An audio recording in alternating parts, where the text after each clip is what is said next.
one, scheduled for 3 2-minute rounds.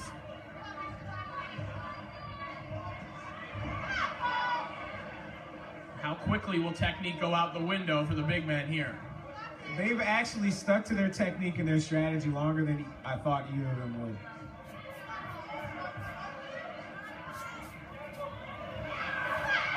You're actually seeing head movement. How often do you see head movement in these kind of fights? Yeah, and Koidis has blocked a couple jabs with his right hand. He's using his backhand to focus on the jab. LINLEY's been throwing a jab out there. LINLEY is super strategic so far. I kind of feel duped by the nickname because he has not come to brawl. He's come to set Koidis up. Well, he's certainly giving up some size against Koidis. And Koidis, you see when he lands, it has some impact. He's a big guy.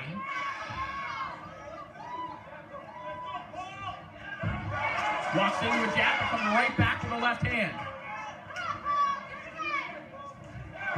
Big right hand lands from LINLEY, but back comes Koidis.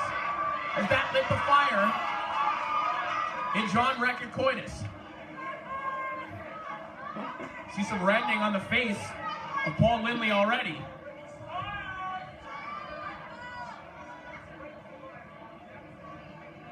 LINLEY, you can see trying to get inside, but being warned that he can't lead with his head. You can't dip down that low in amateur boxing.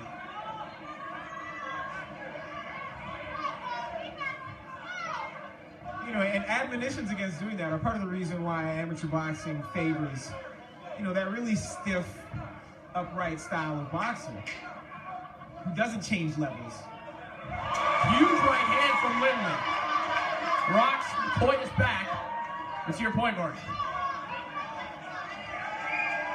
And what you notice too is that the first time LINLEY tagged Koidis with the right hand, Koidis responded just by rushing forward. The second time he thought twice about rushing forward. Here, I think it's to Paul LINLEY.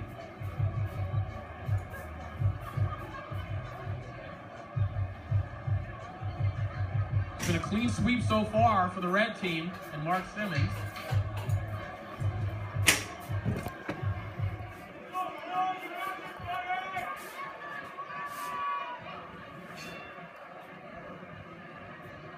Round 2, scheduled for 3 2-minute rounds. The big one for Paul LINLEY. Monstrous right hand towards the end of round 1. Now comes back with a lead right uppercut and back with a left hook. And these are not combinations, Morgan, that you see first-timers throwing or second-time fighters. No, LINLEY is better schooled in boxing than he's letting on.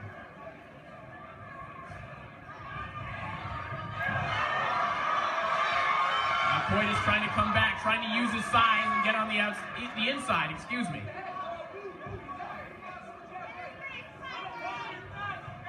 Right, the moments that Koidis dominates are times he does just what he did right there, is just imposes his size on LINLEY, but I don't know how sustainable that is.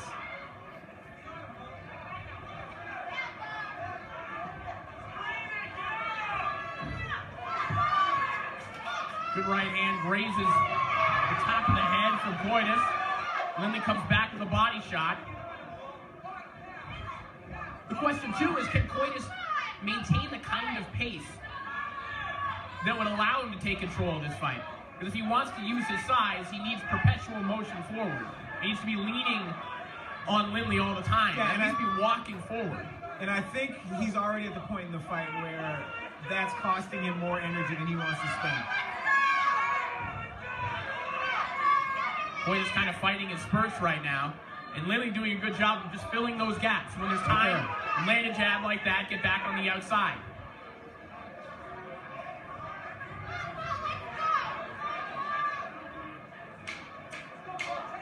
Final 10 seconds of the second round.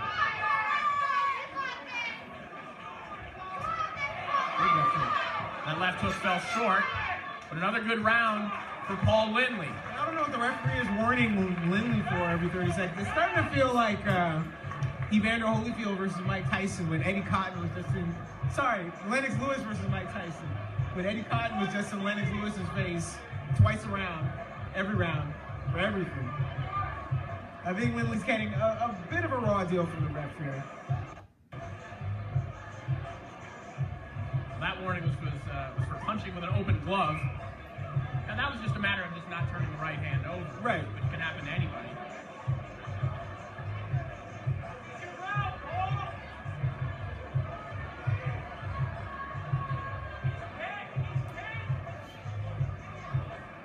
Well, it's desperation time for John Koidis.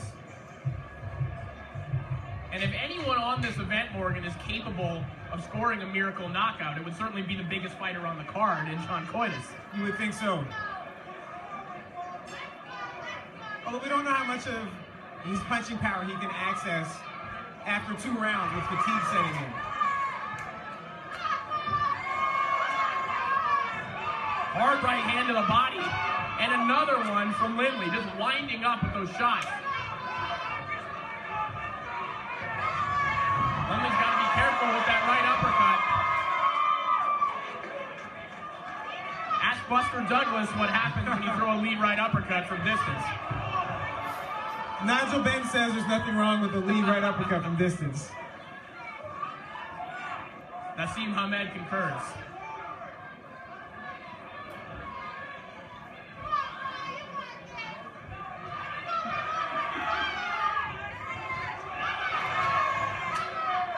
And LINLEY's not fighting like a guy who thinks he has 2 rounds in the bank right now. No, he's coming to close the show.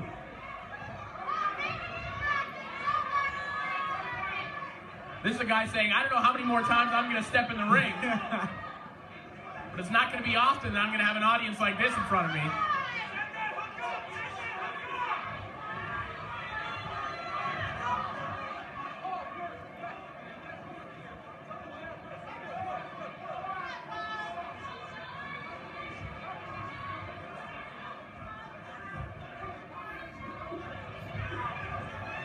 Now Koidis decides to use the jab. Perhaps if he'd used that from the early going, from the beginning, he could have maintained the pace here.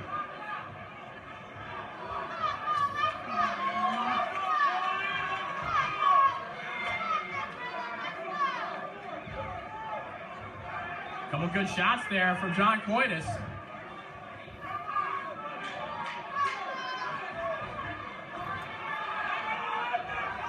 LINLEY still winding up, looking for huge right hands. That one falls short, and a left hook right at the bell.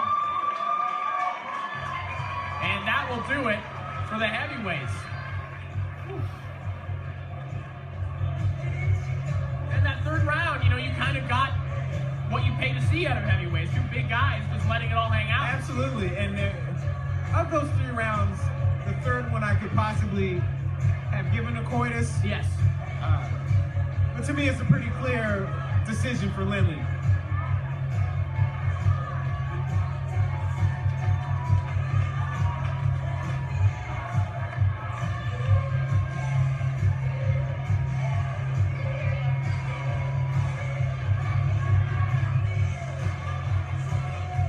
Well, a victory here, Morgan, would clinch the team victory for Team Red, for Mark Simmons and his red team. If Paul LINLEY is victorious, we'll find out in just a moment. Send it up to our ring announcer, Mike Drolet. All right, we have a decision. We're going to leave another split decision. Yes, that's right. Should we do the reality show thing? Just make it breeze? No. All right. The winner in the red corner, Paul LINLEY.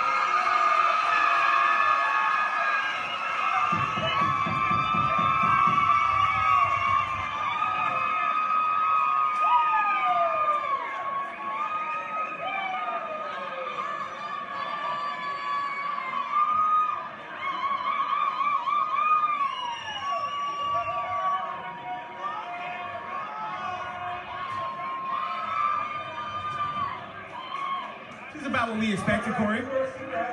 Paul LINLEY, your winner, and again, that does clinch the team victory for the red team and Mark Simmons. We're going to take a 15-minute break right now. And we're going to speak to Paul LINLEY in just a moment, and then we're going to have a 15-minute intermission. There's nobody